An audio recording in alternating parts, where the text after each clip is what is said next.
อันสมบัติพัสถานบริวารพร้อมจะห้อมล้อมเราไว้ได้เพียงหนพอชีพดับทับถมดินสิ้นฝูงชนเหลือเพียงตนไปเปลี่ยวแต่เดียวดาย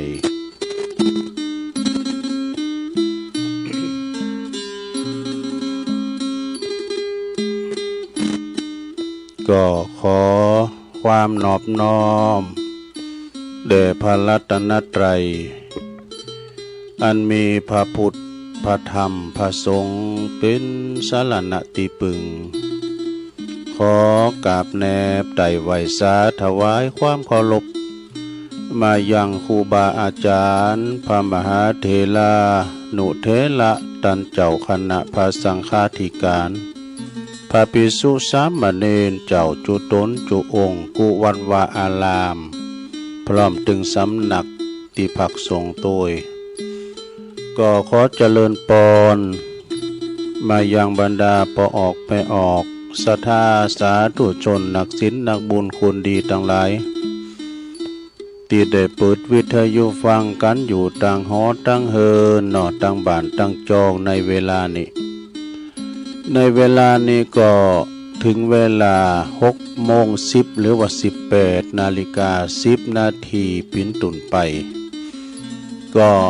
จะเป็นรายการสารธรรมยามค่ำรายการสารธรรมยามค่ำก็รับผิดชอบบริหารเวลาก็ดำเนินรายการโดยตนตัวแห่งอาตมาภาพเก่ากับผมตุลุงนันชัยวัฒนาคเสโนจัดรายการอยู่ที่บนห้องสงฆ์ของวัดพระธาตุดอยน้อยตำบลดอยหล่ออำเภอดอยหล่อจังหวัดเชียงใหม่ก็มาพบมาปักกันในวันเสาร์เนาะค่ำของวันเสาร์ห่างเหินไปหลายเสาร์เนาะสดาเตอก็ติดศาสนกิจพงวันนี้เป็นโอกาสดีก็มาเข้ารายการนางอู่นางจากัปออกศรัทธานะส่งกระแสสัญญาณไปที่วัดปากตั้งเจริญวัดปากตั้งเจริญนี่มันก็ปิ้นโฮดจ่ายไปสถานีตังปุ้นแม่ขจารโมเดิร์นเรดิโอ FM 94.50 เมกะเฮิรตซ์ของป้าน้อยสุวรรณคุณแม่อานงพรหมมินทร์ปุ่นนะปุ้นเวงป่าเป่าปุ่นเด้อเนี่ยนะวปป แล้วก็สถานีวิทยุชุมชนวัดห้วยตองซักเด้อตำบลขงเปาจอมตอง FM 98.75 เมกะเฮิรตซ์เด้อ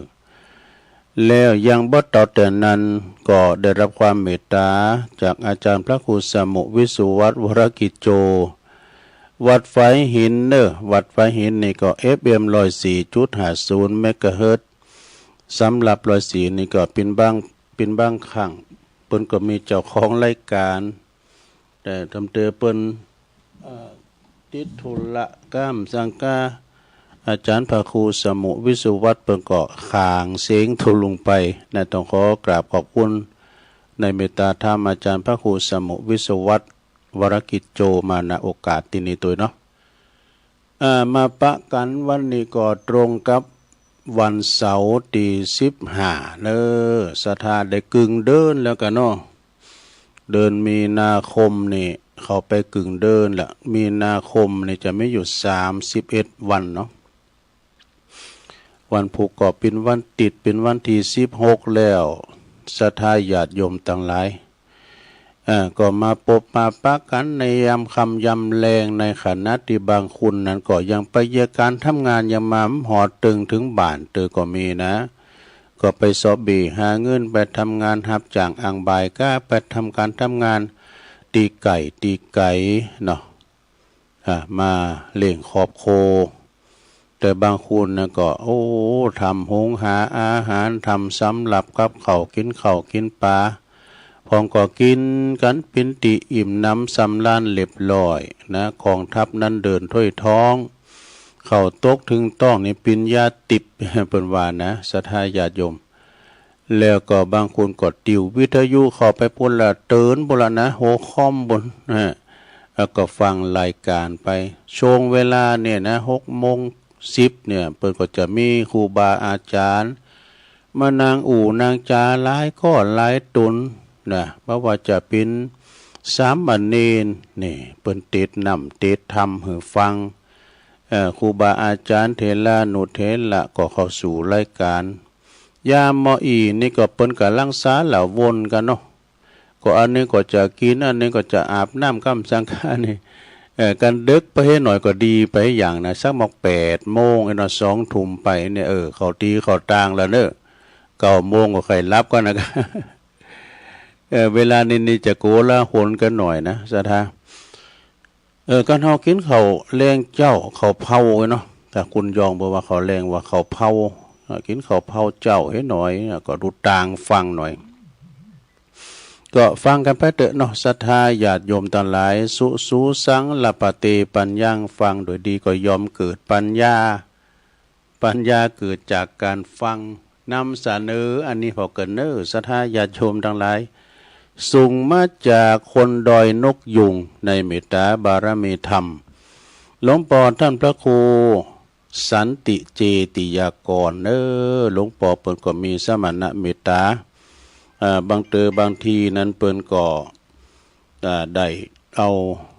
สารธรรมส่งตั้งหลายมาตุลงเผยแผ่ทำก้ามเมกะมาเผยแผ่ศรัทธาได้ฟังทำก้ามหนึ่งนะวัดเกตกาลามเนาะเปิ่นก็บอกว่าด็อกเตอร์นายแพทย์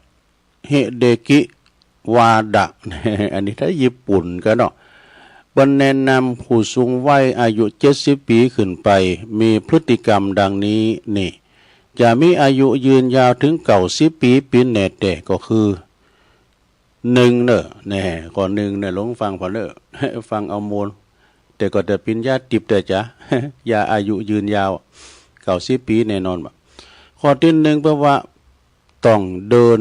ทุกวันก็คือเตียวนะแต่ไปโคดของงอดอยู่แต่ในห้องต้องยืดสินยืดสายเนาะต้องเดินหรือว่ายางทุกวันพยายามเดินให้ได้วันละยางบาน้อยนี่ก็15 นาทีนี่ตุลุงฉันเดินก็ไปเข้ากำที่หันที่นี่ก็เตียวแวดทาดพองข้านี้นะเตียวอันนี้ข้อที่1เนี่ยแปลว่าหือเตียวข้อที่2เมื่อนึกขึ้นใดเมื่อใดหายใจยาวๆลึกๆหือออกซิเจนไปเล่งสมองแต่กะตัวลุงก็เนี่ยไปพบแพทย์พบหมอว่าหายใจลึกๆเนี่ยหายใจขอถึงปอดนะหายใจยาวๆคือปอดได้ทำงานหายใจยาวๆเนี่ยนะออกซิเจนจะได้ไปเล่งสมองวะนี่ข้อที่3นะลงนะข้อที่3พยายามยืดเส้นยืดสายยืดเส้นยืดกล้ามยืดกล้ามเนื้อบิดโตเป็นข้างเป็นข้าวบิดข้านเนี่ยกันเนาะบิดเอวกล้ามจากาเนี่ยลงเนี่ยแปลว่าบิดโดไปมาข้อที่4จิบน้ำบ่อยๆเนอะน้ำธรรมดาเฮานี่กะแม่จะบักกะหายแม่จะบ่อยากน้ำก็ตามเนอะแต่พยายามจิบน้ำเฮือใดมาขึ้นเนี่ยน้ำในปัญญาเนอะศรัทธาญาติโยมทั้งหลายไปจะไปโกนน้ำนะ กินน้ำเข้าไปจิบเข้าไปเตือนน้อยเปิ้นจะกินบึกๆนะเมื่อแล้วนี่ปีแล้วก็เนาะเปิ้นเมื่อกินน้ำกัดกินกำเดียวเนี่ยแปลว่าเป็นโรคเนี่ยเป็นโรคปราสาทโตก็กันเนี่ยฮิสโตรกนี่นะแต่อันนี้เขาก็จิบไปเตือนน้อยยาปิญญาเนี่ยกินน้ำนี่นะจะไปกายน้ำต่อไปข้อที่5มี9 ข้อนะข้อที่5นี่พยายามขยับปากขยับปากคากันไกจะเคี้ยวจะจะห้องเพลงก็ได้ว่าหั่นจะห้องเพลงเป็นสิ่งที่ควรทำนี่การเฮาเป็นตูเป็นเจ้าก็ไปห้องนี้ก็สูตรนั่นล่ะอิติปิโสภะคะวะขยับปากคากันไกเพิ่นว่านะอันนี้เป็นข้อที่5ต่อไปเป็นข้อที่6นะลุงเนาะ ความจำเสื่อมบัจใจเพราะอายุหนักเนอะแต่เพราะว่าบัจใจสมองเลยนั่นเองนี่สดายาโยมตุลุงก็ถ้าได้เป็นอย่างนั้นนะเด้อเพราะว่าตุลุงนี่จะใจสมองนะก่อนที่จะมาออกรายการเนี่ยคุ้นคว้าลูกเอาทำมาเหลบปองกัมสังกะเอาคติธรรมมาสอหาคุ้นคว้าทำการบ้านเป็นการฝึกสมองด้วยนะไม่จะไปฝึกสมองแล้วไปเล่นเกมนะมันจะจางสักบุตรละเนอะเล่นเกมนะข้อที่7เลยบัดต้องไปกินยาเยอะว่ะไปกินยาหนักว่ะกินเต่าตีจำปินนี่กินเต่าตีจำปินก็หมอเปิ้นหือมาเนี่ยกำหอบกำเนี่ยไปหงยาเนี่ยยาหมดเลยยังยังมีอยู่ก็ขึ้นเอามาแหม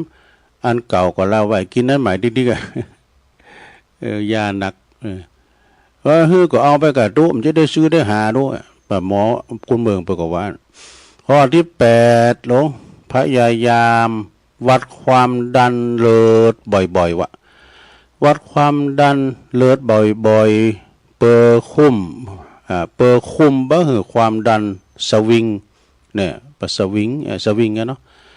อันนี้วัดความดันบ่อยๆครั้งแรกนี่หลวงพ่อถวายตุลุงอันเนี่ยวัดความดันเนี่ยมันแปลงมันจางวะมันลุมมันเพียงโปรยข้อที่9หลงทำในสิ่งที่เฮาสอบเนอะปิดหูปิดตาบ่หับหูสิ่งที่บ่สอบหรือว่าปัดทิ้งหือมาขึ้นเนี่ยอันใดที่สอบก็มันต้องไปฟังมันต้องไปหับหูปิดหูปิดตาปิดตาเสียบ้างบ่ต้องไปฟังเด้อลงเด้อลูกเต่าล้านเหรียญเนี่ยฉันเตือนมันจะไวมาดูพอๆไปฟังเขาอู่นะพันเนนเขาเนี่ยมาเขาลุนเขาเนี่ยเฮามันเถ่าเลยเนาะอีก็อู่ก็หน่อยเนี่ยอย่างสมัยห้อมก่อนเลิศเองก็ข้อที่10เนี่ยลงเด้ออย่านั่งนอนตลอดเวลาขยับโตลุกเดินบ่อยๆขึ้นเนี่ยจะไปนอนลำไปวะเป็นว่านะจะไปนอนลำไปแล้วจะเป็นนั่งมึนลำไปลุกเดินไปเดินมาบ่อยๆนะก็เป็นการขยับร่างกายข้อที่11เน้อลงเน้อกินอันยังก็ได้ที่สอบแต่อย่าไปเกิดอย่าให้เกิดโทษต่อร่างกายหนักนี่กินที่มันเป็นประโยชน์ต่อร่างกายข้อที่12ทำทุกอย่างที่ทำให้ใจสบายนี่อันใดที่มันสบายอกสบายใจทำไปเถอะที่มันเดือดร้อนกับตัวเองและผู้อื่นอันนั้นเลยก็คือเป็นการทำจิตใจเฮาสบายข้อที่13ปล่อยวางเด้อปล่อยวางอภัยนักขึ้นนี่ยังถ้าเกิดมาถึงเกิดเนาะสดาปล่อยวางเด้อนะแล้วข้อที่14ต่อไปเป็นข้อที่14เป็นโรคอันยังก็ตามนะโรคความดันหรือว่าโรคไขมันโลหิตโรคหยังก็ตามโรคซับจางก็จางเลยนี่เห็นหูไว้กับมันเด้อจนว่าคุ้นเคย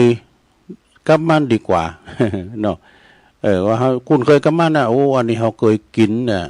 กินบ่ได้เลยนะโอ้น้ำพริกน้ำปูเนี่ยเหมาะปุตไปเดินไปนอนห้องยากับมันน่ะไปเตะต่องก็กินได้แล้วมันของแสลงก็ไปกินกินอาหารบ่เลิกกินควายเผือกน้ำปูพยาทำบ่สู่ข้อที่15โหหลายเหมือนกันนะลงเนี่ยพอสิ่งรอบตัวเฮาแง่โบกเข้าไว้หันอันยังก็ดีนะหันอันยังก็ดีนะดีมีดีเป็นข้อที่16อย่าเผลอรับห้ามฝืนงีบเลยเนี่ยอย่าไปเผลอรับห้ามฝืนงีบข้อที่17หันสิ่งได้ดีทำเลยสิ่งได้ที่บ่ดีเลิกทำสิ่งได้ที่บ่ดีก็เลิกทำโจยไผใดก็โจยเลย ข้อที่18หาหมอเพื่อว่าหาหมอครอบครัวอย่าเจอหมอตีโรงพยาบาลมักหนักลำไปเพิ่นว่าไปอีนะข้อที่19อย่าบังคับตัวเองมากเกินไปทำสิ่งที่สบายใจก่อนนี่แล้วก็ข้อที่20แก่แล้วบ่ต้องโลภตายไปแล้วเอาหยังตัวบ่ได้สักอย่างก็แน่นอนสัจธรรมนะแก่แล้วบ่ต้องมาโลภต้องไปโลภโมหะตัณหาอย่าตายแล้วมันจะได้ยังไปตัวสักอย่างไงนะพอใจในสิ่งที่เฮามีก็แล้วกันอย่างที่ดุรงเคยเล่าก่อนอย่างนี้อันทรัพย์สินถิ่นฐานทางบ้านช่องอีกเกินทองไล่นามมหาศาลเป็นสมบัติติดตัวได้ไม่ยืนนานจำต้องผ่านจากกันเมื่อวันตายข้อที่21สิ่งใดที่เป็นประโยชน์เป็นประโยชน์ต่อผู้อื่นถ้าทำได้คือทำทันทีนะทอทำทันทีข้อที่22มองสิ่งรอบตัวคือมีความสุขนี่ไปพออันที่เป็นโตดเนี่ยพอที่มันเป็นสุขนะข้อที่23นะมี25ข้อที่23มีเมตตาช่วยเหลือเกื้อกูลคนหรือว่าสัตว์ใดๆก็ตามถ้าว่าได้ช่วยได้นะทอทำทันทีช่วยกันไปข้อที่24มีอันยังที่เกิดขึ้นยอมรับในสิ่งที่เกิดขึ้นว่ามันเป็นเช่นนั้นเองนี่มันเป็นเช่นนั้นเองและข้อที่25พยายามช่วยเหลือตัวเองให้ได้มากที่สุดบัดทำตัวเป็นภาระให้กับผู้อื่นนี่ข้อที่26สุดท้ายลงยอมรับความจริงว่าเมื่อมีสิ่งใดเกิดขึ้นมันจะอยู่บานหน้าจะเป็นอยู่โจคาวแล้วก็จะเปลี่ยนไปในที่สุดก็จะหมดไปดับไปเป็นธรรมดาสัจธรรมจบนี่แปลว่าภัยมีพฤติกรรมเช่นนี้มีอายุยืน90 ปีเป็นอย่างน้อยดูไปไขอายุยืนก็ว่าไปตามในเรานอกสถานเนาะขอบคุณในเมตตาธรรมหลวงปู่พระครูสันติเจติยากรในเมตตาธรรมวัดเกตการามนะครับเเปิ้นสูงมากเราต้องขอบคุณหลวงปู่หนักๆนะวัดเกตการามนี่มีพระธาตุเจดีย์ที่ปีนโตปึงคนที่เกิดปีจอเอาทำกรรมแต่ถ้าเรานิทาน นิทานเก่าเอามาปัดใหม่นะพิจารณาหูตั้งเมื่อปีจะได้ปี65แล้วกันเนาะจะลองฟังบรรณาลงมันปิ้นจะได้ก็เดี๋ยวจะลองเล่าให้ฟังนะปิ้นนิทานธรรมะเหมือนกันนะลองฟังพอได้ลงในการละครั้งหนึ่งก็มีคุณตุ๊กตาขอทานอยากไล่เข็นใจอยู่คนหนึ่งเปิ้นไปขอเข่าเปิ้นถึงวันขอเข่าขอทานนี่นะวันนี้มาพิภพพันเนจรไปขอเข่าตั้มบันน้อยเมืองใหญ่บางวันก็ได้บางวันก็ไม่ได้บางวันปรากฏจุ้ยหมาไหล มันถึงมีแล้วเนาะก่อนนี้ยาจกเปิ้นมีได้นะเปิ้นปาถุงไว้นั่นนะซักไม่เต่านุงเถอปุ๊ดเสือขาดมาแล้วมาอยู่ตะหมูปืออันดูโหนะพ่อขอเข้าหน่อยเต้เฮาก็ยังหันอยู่นะก่อนนะบ่ลุกตอนในเมืองมานะแล้วก็เปิ้นก็เอาถุงนี่ถุงผ่าไฟเมืองเนี่ยนะก่อนนี้เปิ้นจะขอจะตั้งดูไปขอเข้าได้เนี่ยเฮาก็ตากเอาเจอกับไอ้แม่นานเฮาเข้าไปคุณเฒ่าไปเฮาก็เอาจอกตากไปคนเข้าก็แป้งเนาะเข้าก็เข้าหุงกันเลยเอาไปตักขึ้นแล้วก็เอาไปใส่ในถุงอย่าเข้าไปใส่ข้าวบาตรนั่นกันแล้วเปิดปันป้อนนะคุณเฒ่าก่อนนี่เปิ้นปันป้อนคุณที่เปิ้นขอเข้านะไปทำเมินนึง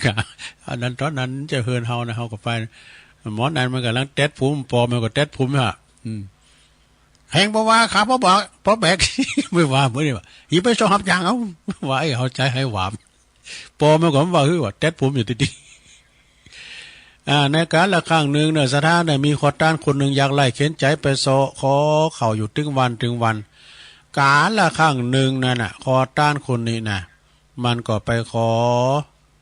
เข่าชีวิตเหมือนคุณปกติน่ะนะเพราะฉะนั้นเขาจึงได้ไปขอสะเบงกลางนะมันไปขอแล้วมันมากักตุ้นไว้น่ะขอทานนี่นะไปขอทานแล้วก็สะเบงกลางขอบคุณเนอะน่านฟ้าเรดิโอเป็นวันลิงก์แล้วนะครับไปดูขอบคุณน่านฟ้าลูกนิรันดร์ปันดอนตองเป็นลิงก์สัญญาณไปแล้วเนอะองค์ขลุ่งในเมืองเนอะแม่โนนเขาแม่พินเขาฟังเนาะลิงก์แล้วจะนอนละไอ้วะไปเขียนมาตายมากักตุ้นไว้เนอะสะเบงกลางในขอเข้ามากักตุ้นไว้มาหลายปีว่ะดูยุ่งเข่าของเขาในก็มีติ้มไปด้วยเข่าแล้วก็เขาเลื่อนนิดหน่อยว่าย่านเขาของเขาเนี่ยขอมาหลายปีเลื่อนนิดหน่อยเขาก็จึงบ้าเข้าใจว่าทำไมถึงเป็นเช่นนี้เขาจึงตัดสินใจค้นหาสาเหตุนะก็เขาก็ไปขอซ้อมาถึงวันเอามาเพราะว่าถึงวันนี้เฮ้ยมีเตาเก่าไอ้น่ะณคืนหนึ่งนี่อยู่มีอันอยู่คืนหนึ่งนะเขาก็จึงแอบอยู่มุมห้องเนี่ยขณะคุณตุงนะอยู่มุมห้องของบ้านแล้วก็จ้องไปที่สะเบงเขานะในที่สุดเขาก็หันไอ้เจ้าหนูตัวนี้ดูหนูตัวใหญ่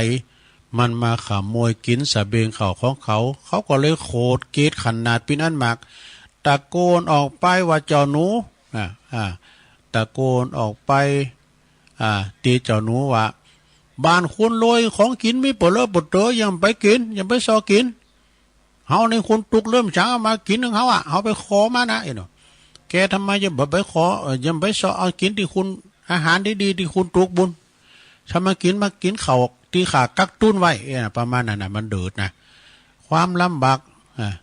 เจ้าหนูนั่นก็เลยอู้ขึ้นว่าก่อนในหนูบนอู่ใดเนาะเจ้าหนูจึงพูดขึ้นว่า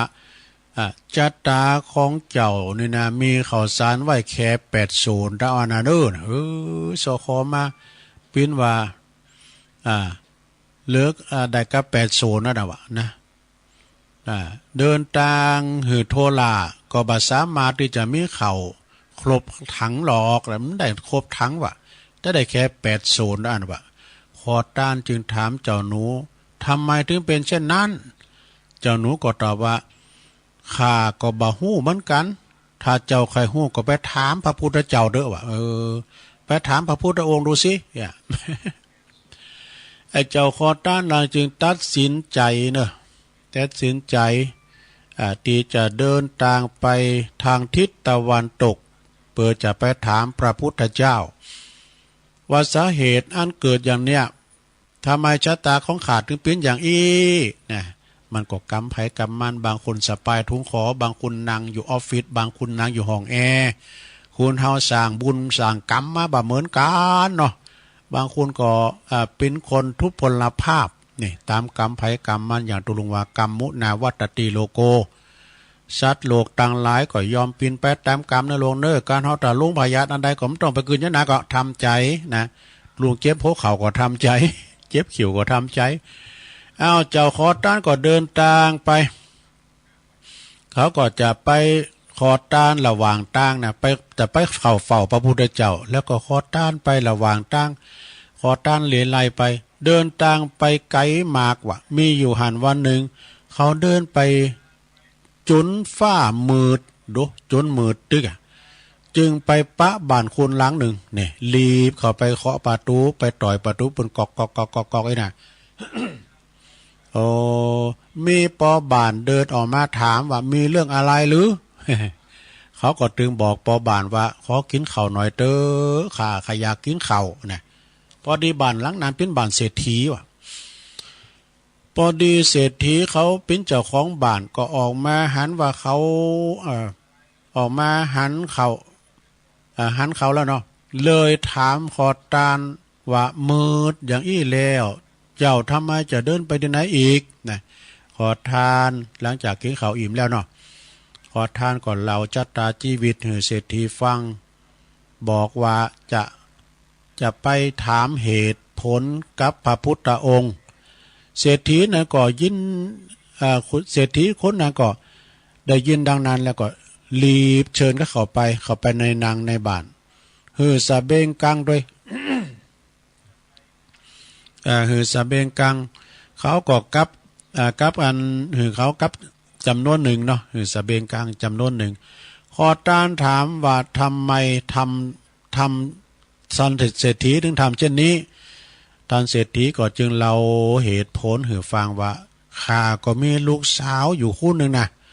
ลูกสาวของข้านี่ก็อายุป16 ปีแล้วแต่ไม่พูดไม่ได้ ลูกสาวเป็นอายุ16 ปีแล้วก็บ้าอู่บาจ้าเนี่ยนะแต่ว่าเป็นคุณใบของใจก็ไอ้นะโอ้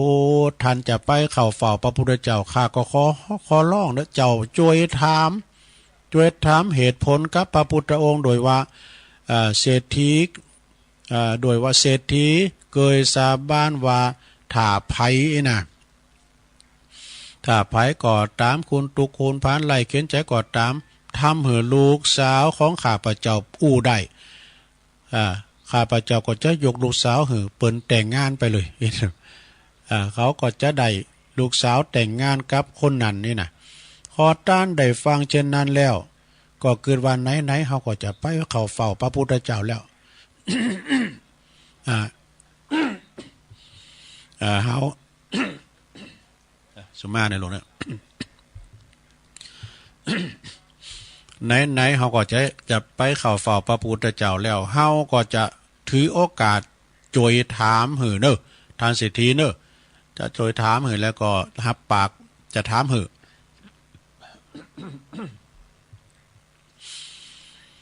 ขอต้านเดินทางต่อไปนะหลังจากนั้นก็เดินทางผ่านภูเขาลำเนาไปลุกแล้วลุกเรานะเตียวข้ามดอย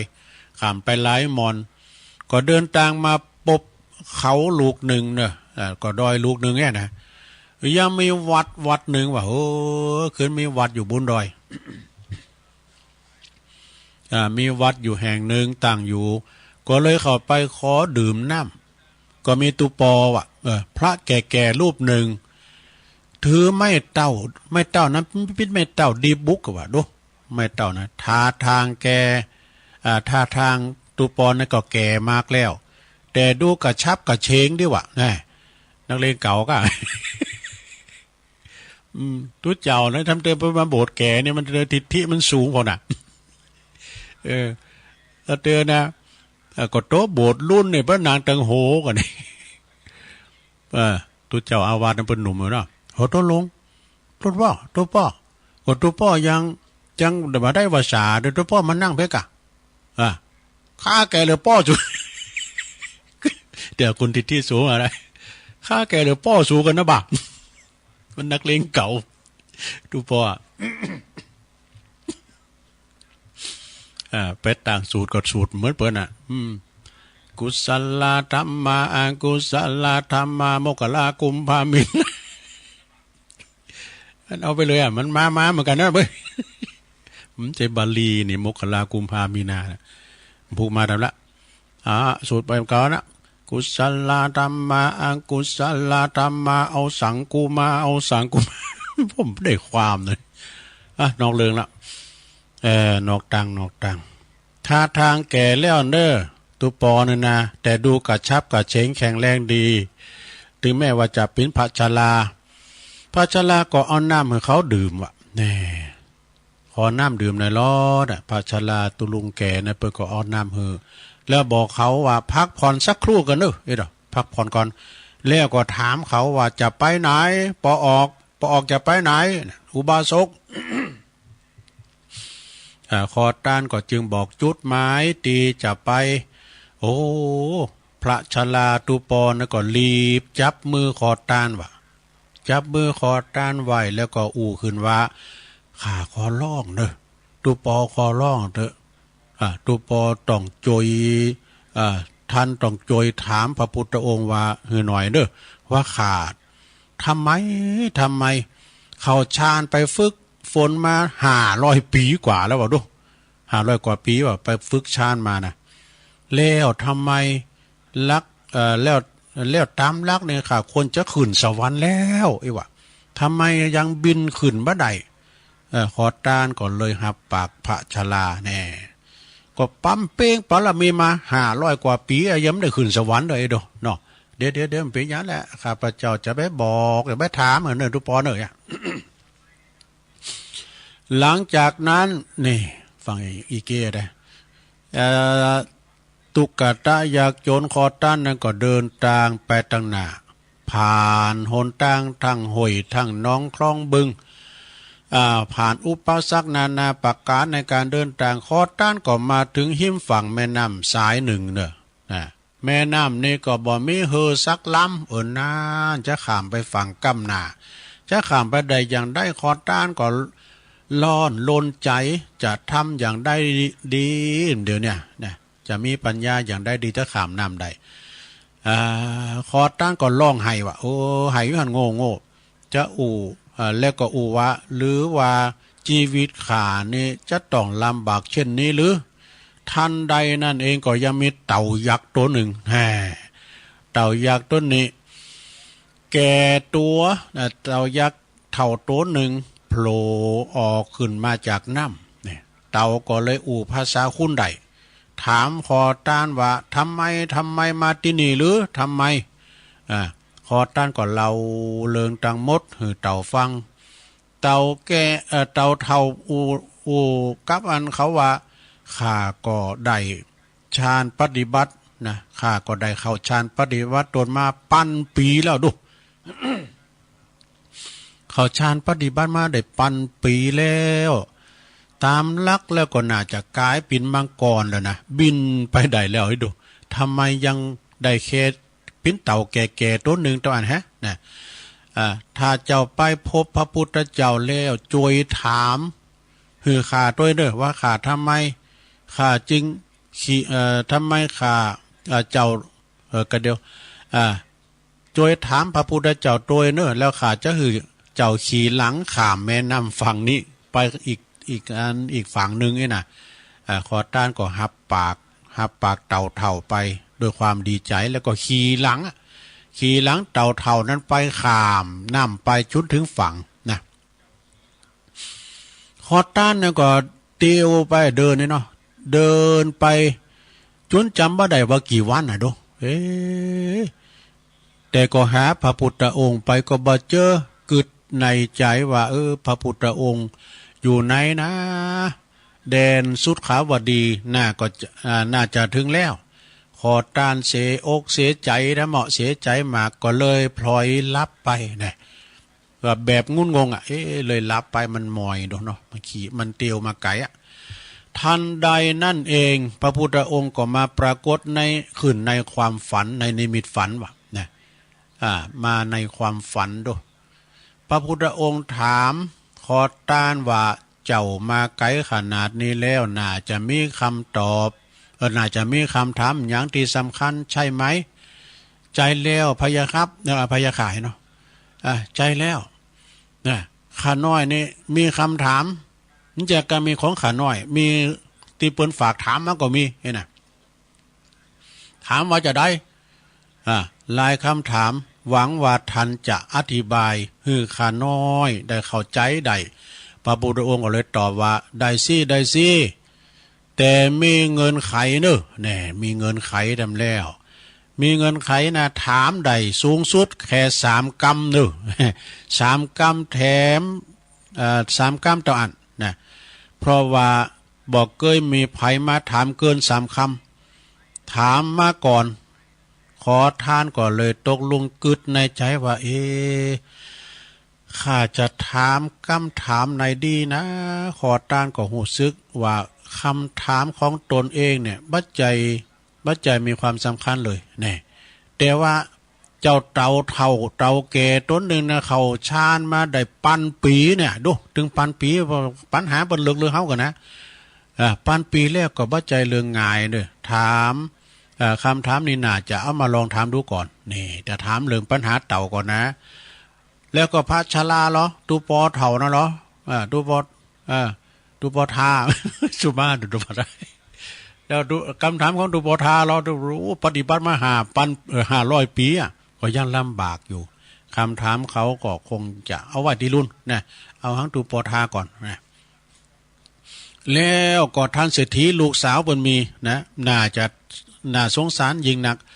ก็บ่ได้มา16 ปีย่ำปากเด้อดูโอ้คำถามของเขาก็น่าจะถามดูนะขอท่านก็จึงบัลลังก์เลก็เลยถามดูข้อที่หนึ่งนะพระพุทธองค์ก็ได้ตอบว่าเนอะสำหรับเต่าเท่านั้นนะมีปัญหาอย่างปั๊มเป้งมาแต่ปันปีย่ำปินมังกรบินได้เด้อเพราะว่าอย่างพระพุทธองค์ตอบว่าเต่าเท่าเต่าแก่นั้นบ่ยอมสละกระดองของมันบ่สละกระดองของมันน่ะนะอ่องเต่าน้อยอ่องคำนะกันเนาะก็เลยบ่สามารถกายปินมังกรได้ในกระดองของเต่านั้นมีไข่มุกลาตรีอยู่24 เม็ดกันเด้อนะถ้ามันยอมสละกระดองมันก็จะกลายเป็นมังกรได้นี่ข้อที่หนึ่งนะของเต่าเท่าคำถามข้อที่สองท่านตอบว่าตูปอทาพระชลานะถือไม่เต้าวิเศษตึงวันมีความโหงแหนเป็นยิ่งหนักในใจพะวงแต่ไม่เท่านั่นแหละนะว่าเป็นของวิเศษบัจใจใจไม่เคาะใจไม่เต้าเคาะบนพื้นหนึ่งทีนะหมายความว่าเอาเคาะบนพื้นหนึ่งทีบนพื้นนั้นก็จะกลายเป็นทานนำใสเลยนะถ้าหากว่าพระชลายอมโยนไม่เท่านั้นทิ้งไปเขาก็จะเขาก็จะได้ขึ้นสวรรค์ได้นี่นะข้อที่สองนะปัญหาข้อที่สามนี่ปัญหาก่อนนี่เป็นอย่างเป็นเพิ่นก็มีดูปหน่อยเตจ้าควายหายเป็นเป็นศีลเป็นธรรมเบียนเดียวพี่น้อยเตจ้าอย่างตุลุงทองวานะครับปัญหาข้อที่สามนี่เป็นมีอย่างเนอะสะขอท่านดีใจก็จึงถามปัญหาข้อที่สามท่านก็ตอบว่าถ้าเด็กสาวนั้นได้ป้าคนที่เธอหักเธอก็จะอู่ได้เองแล้วก็ทันใดนั้นพระพุทธองค์ก็หายวับไปกับตาปุถุสะดุ้งตื่นสะดุ้งยะ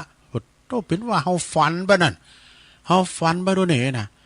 ขอต้านหูซึกว่าปัญหาของตัวเองบ่มีอะไรอย่างสำคัญกลับไปขอทานตามเดิมดีกว่าแล้วก็จึงรีบเดินทางปิกมาสร้างทางสายเดิมขอต้านกลับมาถึงหิมฝั่งก็มีแม่ตาหิมแม่น้ำก็มีเต่าเท่าเต่าแก่คำนวณว่าคอต้านนี่น่าจะถึงแล้วก็จึงรีบมาถามมาพระองค์แล้วเพิ่นก็จึงตอบปัญหาอันเต่านะเจ้าป้าขาขี่ล้างขามไปก่อนขาจะบอกคือนะเต่านะก็รีบต่างงันใจตุกตะคอต้านขามน้ำไปแล้วเต่าป้าคอต้านขามน้ำไปแล้วนะคอต้านก็เล่าสาเหตุให้ฟังว่าเต่าฟังแล้วเข้าใจทันทีแต่กะนอกขาหังบัดสละกะดองอองเต่านี้นะข้าก็เลยสละอองเต่าแล้วก็คอก็ว่าในนี้มีไข่มุกกับคอต้านนะในนี้มีไข่มุกที่หาละกาที่หาที่สุดบ่ได้มีไข่มุกอยู่ไข่มุกราตรี24 เม็ดกันเด้อเป็นของตีหากาบ่ได้เลยเนอะสำหรับข้านี่บ่มีประโยชน์ละข้าก็ขอยกให้เจ้าก็แล้วกันนี่เต่าแก่เท่าต้นนั้นก็กลายเป็นมังกรบินเหินขึ้นสู่บนอากาศนี่เป็นนี่หรอขอท่านก็ได้ไข่มุกราตรีอันหากาบ่ได้24 เม็ดก่อน แล้วก็ฟ้าวเดินทางปิกมาบนเขาไปป้าใส่ตูปอทาพระชลานะพระชลาก็รีบถามไปได้ปอออกพระพุทธองค์ว่าหื้อพองบนบอกว่าหื้อพองนะผมฟ้าวถามว่าท่านตรัสว่าหื้อพองไอ้กะขอต้านก็เลยเล่าสาเหตุให้ฟังว่าตูปอ บ่าเราพระชราฟังพระชราฟังแล้วก็ดีใจมากก็เลยมอบไม้เต้าวิเศษให้แกขอต้านว่าพระชราก็จึงขี่เมฆ ขี่ฝ่าแล้วขี่เมฆบินขึ้นบุญท้องฟ้าหายว่าไปกับตานี่ก็มันเป็นนิทานนะลูกเอ้ยมันเป็นนิทานนะแล้วขอท่านก็เลยเดินทางมาถึงบ้านท่านเศรษฐีนี่เดินทางมาถึงบ้านท่านเศรษฐีทันใดนั้นเองมีสาวน้อยวิ่งเข้ามาแล้วก็ตะโกนดังเสียงหลานว่าคนตีไปพุทธองค์กลับมาแล้วคนตีไปถามพระพุทธเจ้าปีกมาแล้วเนาะเศรษฐีก็วิ่งมานะเศรษฐีก็โฮกออกมาเขาก็ตกใจมากที่อยู่ลูกสาวอู้ขึ้นใดมาเนี่ยลูกสาวอู้ขึ้นใดมาแล้วขอท่านถ่ายทอดคำตรัสพระพุทธองค์เศรษฐีฟังเศรษฐีก็ดีใจมากจึงยกลูกสาวปิ้นสีภรรยากับขอท่านปิ้นว่าเหตุผลมันปิ้นอย่างอี้รู้ใจตุกตาเนี่ยก็เลยปิ้นลูกเคยทานเศรษฐี เต็มจะปิ้นอันทอต้านแล้วเนี่ยกาไดอันไข่มุกเม็ดงาม24 เม็ดเนี่ยก่อนโทษปิ้นเศรษฐีละเปิ้นเขียนต่อไปว่าความหักตีหือออกไปเฮามีความหักตีหือออกไปความหักนั้นก็จะย้อนกลับมาคืนมาไอ้น่ะความสุขที่เฮาหือออกไปความสุขนั้นก็จะย้อนกลับมาเฮาแล้วก็คิดเผลอคนอื่นยอมจะต้องมีคนคิดถึงเฮานี่อันนี้คือเหตุและผลตีปากตีนี่ก็คือกฎเกณฑ์นี่นะเมื่อท่านอ่านแล้วมีบทความนี่จบไปแล้วมีซองตั้งเหลือกนะหนึ่งท่านได้เผยแผ่ออกไปติมความสามารถทำให้โลกนี้มีความหักเพิ่มขึ้นสองท่านสามารถบ่สนใจเสมอหนึ่งท่านบ่เคยหันมันเลยนี่การแบ่งปันเล็กๆน้อยๆของท่านอาจสามารถส่องสว่างให้แก่ชีวิตมาคุณมากมายคุณที่มีความฝันจึงทำให้ยิ่งใหญ่การกระทำยิ่งใหญ่การจะทำใหญ่ทำให้ประสบความสำเร็จการเห็นหูของท่านทำให้ท่านเปลี่ยนแปลงนี่จบศรัทธาญาติโยมทั้งหลายจบลงไป นิทานบักเก่าปัดฝุ่นเนาะเอามาเราสู่จู้กันฟังเด้อยาวไปหน่อยนะเราได้จันเราตอนนั้นเป็นกุมะพองเด้อบะปฏิปัดต่อเหมือนพระอาจารย์เน้นหลักเป็นเคยเรานิทานอิงธรรมะเนาะศรัทธาญาติโยมทั้งหลายฟังกันไป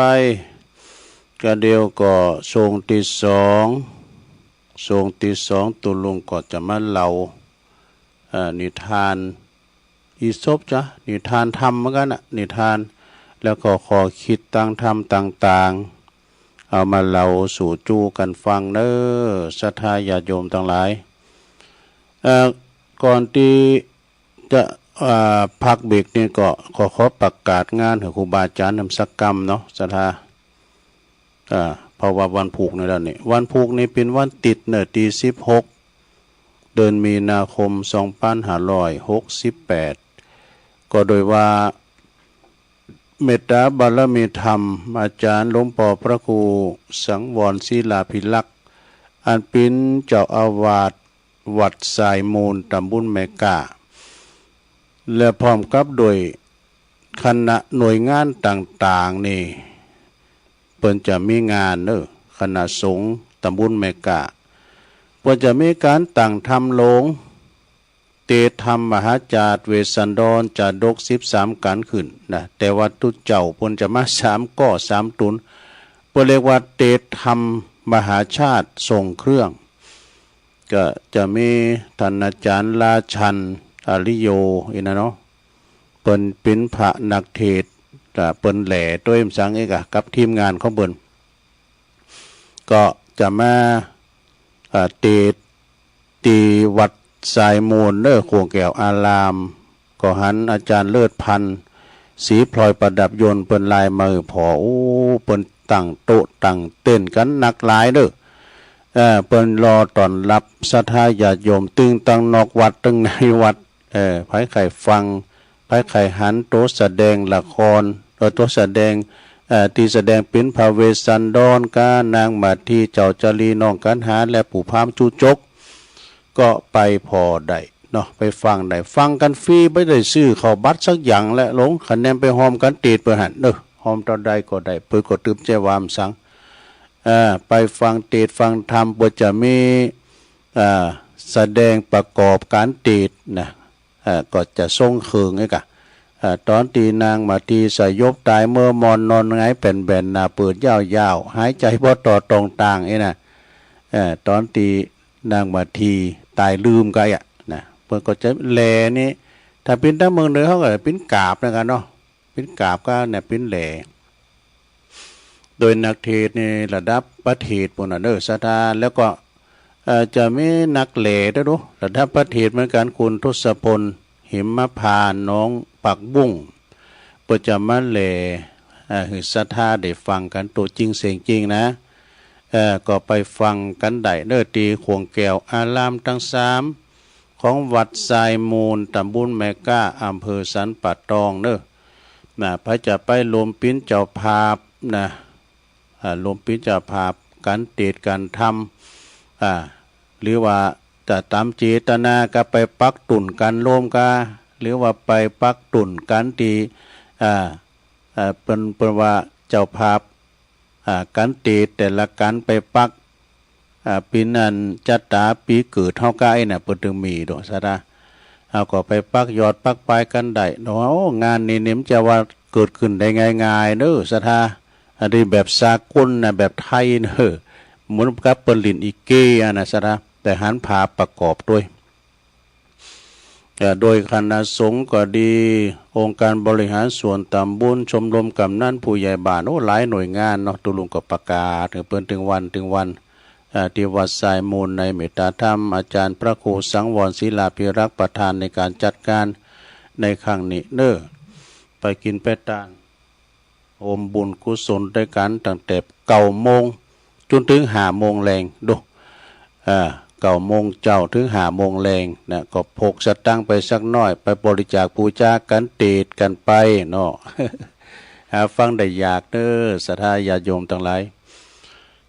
ตุลุงก็จะไปส่งตอนเจ้าเนาะเอาละบอตอนนี้ตุลุงก็จะได้ยอบอย่างให้ก้ามค่ะเนาะก็เดี๋ยวก็ทางกรมประชาสัมพันธ์เพื่อก็จะมีการข่าวต้นชั่วโมงก้ายกะแล้วก็ทางวัดวัดนั้นห้วยตองซักนี่ก็เจ้าหน้าที่เพื่อก็จะเอาสูตรธรรมจักใส่ก็เดี๋ยวก็มาปักกันทรงที่2เนาะสดาญาโยมทรงที่2ก็ตั้งแต่19:30จนถึง20:00เป็นต้นไปเนาะตุลุงยอบย่างเกินเด้อเดี๋ยวก็ปากันใหม่เจริญพร